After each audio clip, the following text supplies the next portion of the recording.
La tumba de Malverde. El estómago se le revolvió a Valdemar por lo que estaba a punto de hacer, pero le había dado su palabra, y su compadre era muy delicado con eso.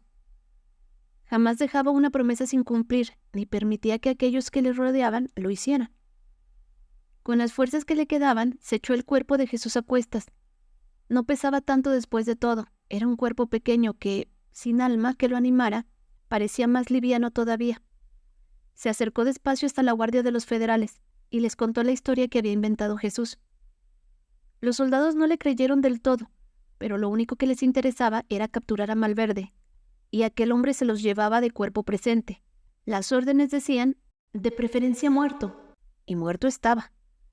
Ahora procuraban trasladarlo sin demora hasta el Palacio Municipal, para que el gobernador lo reconociera, porque su carne hería y pronto iba a ser insoportable.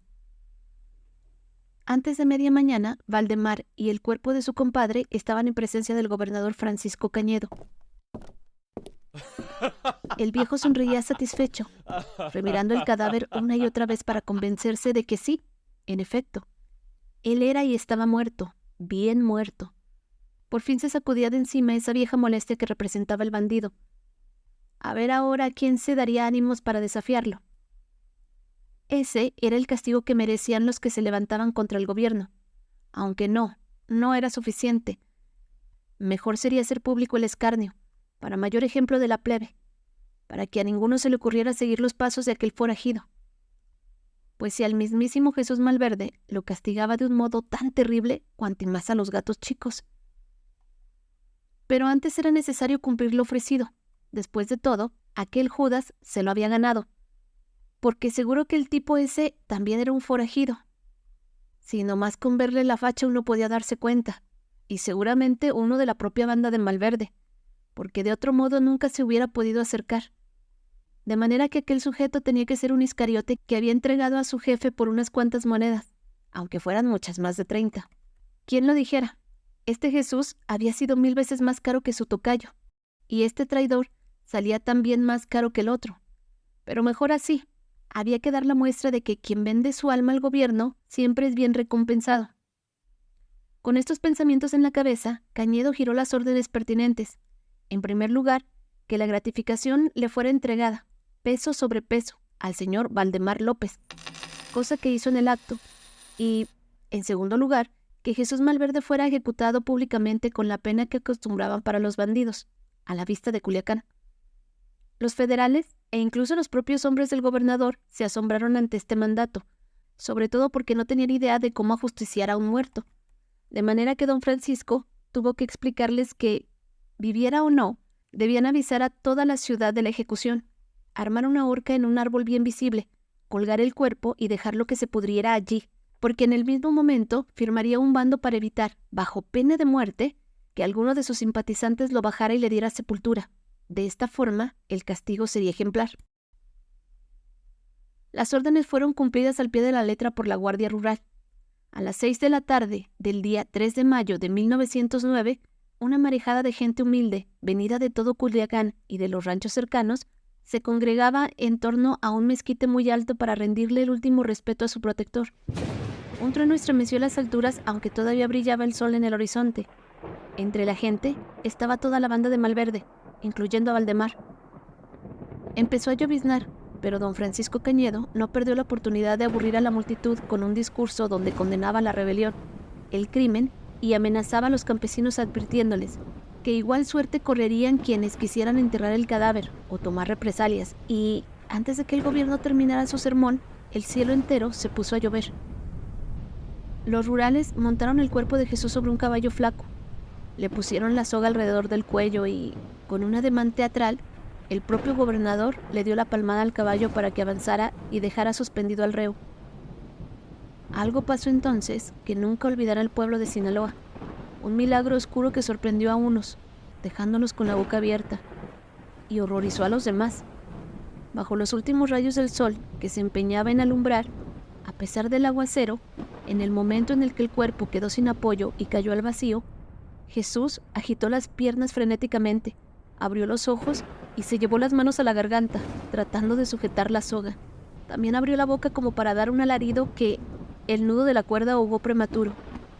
Al ver esto, Valdemar gritó algo inteligible y cayó al suelo revolcándose en el lodo, agarrándose de los cabellos y repitiendo: ¡Está vivo! ¡Sigue vivo! 2 de los rurales tuvieron que sujetarlo para evitar que la multitud se alebrestara ante ese espectáculo. El propio gobernador se puso pálido y enfermo del estómago al contemplar aquella escena que, por fortuna, duró apenas unos cuantos segundos. Las piernas finalmente se quedaron quietas. Las manos se desplomaron. El rostro se le puso amoratado y quedó meciéndose con la suave brisa de la tarde. Los rurales tuvieron que dispersar a los testigos que, pasada la medianoche, seguían al pie en torno al cuerpo de Jesús, haciendo guardia. Cañedo pensaba que muerto Malverde, la leyenda terminaría, pero estaba muy equivocado.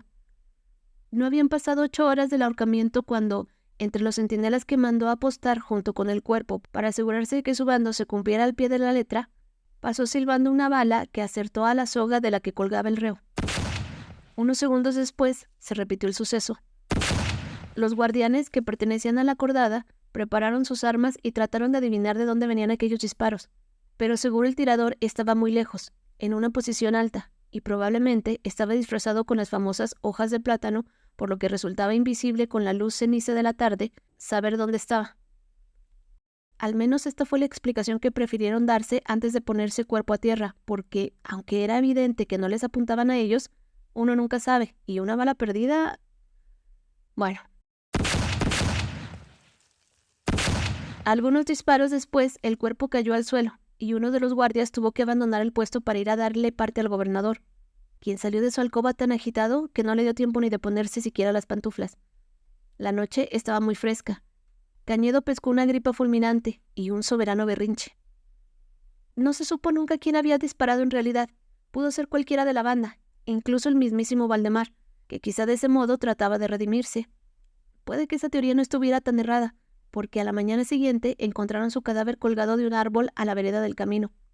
Quién sabe si lo despojaron quienes lo habían encontrado, o si fue la misma guardia. Pero del dinero de la recompensa ya nunca nada se supo. Ya fuera por fastidio, o porque estaba más preocupado por su fiebre y sus bronquios tumefactos, el gobernador no hizo mayores aspavientos al enterarse de que el cuerpo de Malverde ya no pendía del mezquite. Mandó que lo dejaran tirado, donde estaba, pero que se aseguraran que nadie lo fuera a enterrar. Podría decirse que las órdenes de Cañedo se cumplieron al pie de la letra, porque no hubo lápida en su nombre, ni siquiera una cruz que marcara el lugar donde estaba su tumba. Pero lo que ocurrió en cambio fue que al mediodía apareció una muchacha indígena, cargando una laja tan pesada que apenas podía con ella. Era Tlamati. Sin decir palabra, pasó entre los guardias y colocó la piedra sobre el pecho de Jesús. Le cerró los ojos musitando una especie de oración en mayo. Baila, sueña, juega en paz. Che, che, che, güey, yanti, yanti. Hecho esto, se puso en pie y sin dirigirle la mirada a los vigías, se fue por donde había llegado, camino de la sierra. La dignidad de la muchacha imponía tal respeto que los centinelas no se atrevieron a cerrarle el paso ni a estorbar su ceremonia. Tampoco hicieron nada cuando, un rato más tarde, otros indios hicieron exactamente lo mismo. En los días siguientes, incluso los campesinos mestizos seguían llegando uno por uno, o de 2 en 2, a despedirse de su amigo. Imitaban el ritual. Algunos de manera idéntica, otros, menos atrevidos, se conformaban con lanzar una piedra desde lejos, como no queriendo la cosa. Aunque no sabían que aquella era la forma en que los Yoremem le rinden respeto a sus muertos queridos, algo debieron intuir, y, en última instancia, era una buena manera de procurarle sepultura a su protector sin arriesgarse a violar la prohibición de Cañedo. En menos de un mes, el cúmulo de piedras sobre los restos de Jesús formaban un verdadero mausoleo. Como era de esperar, los custodios trataron de darle parte al gobernador, pero apenas les puso atención en medio de la fiebre que le provocaba la pulmonía. Tal vez no supieron explicarse, o el obcecado viejo no pudo entender lo que pasaba en realidad. Torciéndolo todo como era su costumbre, supuso que al final el pueblo sacaba el cobre, y, olvidándose de toda aquella palabrería del bandido, apedreaban al que los había ayudado con la gratitud que caracterizaba a los de su clase baja. Este pensamiento debió parecerle muy divertido, porque una sonrisa trató de torcer sus enjuntos labios. Justo en ese instante, algo se le reventó por dentro y el corazón le falló. Quedó muerto con esa mueca que el embalsamador no le pudo quitar. Lo enterraron el 6 de junio, justo 33 días después de que a Jesús. Del resto de la banda no hay mucho que decir. Volvieron al campo de donde habían salido, sin hablar demasiado de su vida de bandoleros. De vez en cuando se iban a tomar unos tragos y a recordar las canciones que cantaban y las muchas anécdotas que les habían dejado aquellos buenos tiempos.